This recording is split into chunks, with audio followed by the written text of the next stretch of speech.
సంగారెడ్డి జిల్లా పటాన్చెరులో దొంగలు రెచ్చిపోయారు. రుద్రారంలోని ఓ షాపులో ₹1,00,000 నగదు, మరో ఇంట్లో టీవీ, ఒక బైక్ ని చోరీ చేశారు. అదే విధంగా గుడిలో దేవుడి హుండీ ఎత్తుకెళ్లారు. స్థానికుల ఫిర్యాదుతో కేసు నమోదు చేసిన పటాన్చెరు పోలీసులు సీసీ కెమెరాలను పరిశీలించి చర్యలు తీసుకుంటామన్నారు.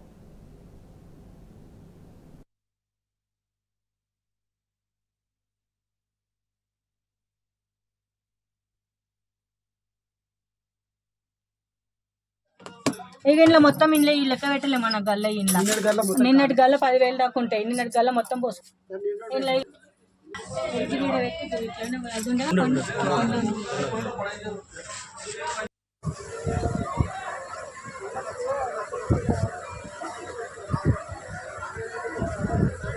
ఇది లాక్ అంటారు అది రాలేదు. అది ఇంకేంటి మేము చూసాం స్టక్ అయిపోయింది.